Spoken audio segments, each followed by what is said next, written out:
সরকারি চাকরিজীবীদের নবম জাতীয় পে স্কেল বাস্তবায়ন নিয়ে প্রধানমন্ত্রীর কার্যালয়ের সচিব কমিটির ৫ ঘণ্টার বৈঠক হলেও এখনও চূড়ান্ত সিদ্ধান্ত হয়নি।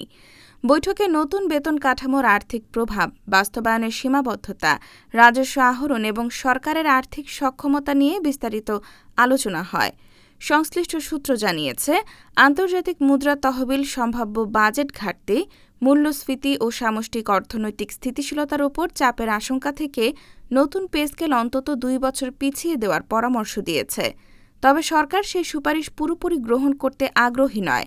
প্রধানমন্ত্রী বিষয়টি আরও বিশ্লেষণ করে বাস্তবায়নের উপযোগী কৌশল নির্ধারণের নির্দেশ দিয়েছেন। সূত্র বলছে, সচিব কমিটিকে আরও কয়েকটি বৈঠক করতে হবে এবং পুরো প্রক্রিয়া শেষ করতে অন্তত ৩ মাস সময় লাগতে পারে। এরপর কমিটির সুপারিশ প্রধানমন্ত্রীর কাছে উপস্থাপন করা হবে। প্রধানমন্ত্রীর অনুমোদনের পর মন্ত্রিসভায় বিষয়টি যাবে এবং অনুমোদন মিললে অর্থ বিভাগ গ্যাজেট প্রকাশ করবে। সরকারের পরিকল্পনা অনুযায়ী একবারে নয়, ধাপে ধাপে নতুন পে স্কেল বাস্তবায়নের বিষয়টি গুরুত্ব পাচ্ছে। এদিকে আইএমএফ আগামী অক্টোবরে বিশ্বব্যাংক আইএমএফের বার্ষিক সভা এবং নভেম্বরে বাংলাদেশ সফরের সময় নতুন ঋণ কর্মসূচির পাশাপাশি পে স্কেল নিয়েও আলোচনা করতে আগ্রহী। তবে সরকার চায় ওই আলোচনার আগেই পে স্কেলের গ্যাজেট প্রকাশ করতে। বর্তমানে দেশে প্রায় ১৪.৫ লাখ সরকারি কর্মজীবী রয়েছেন।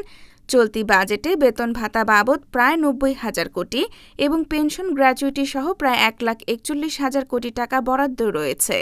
নতুন পে স্কেল বাস্তবায়নে অতিরিক্ত ৪৫,০০০ কোটি টাকার প্রয়োজন হতে পারে বলে সংশ্লিষ্টরা জানিয়েছেন।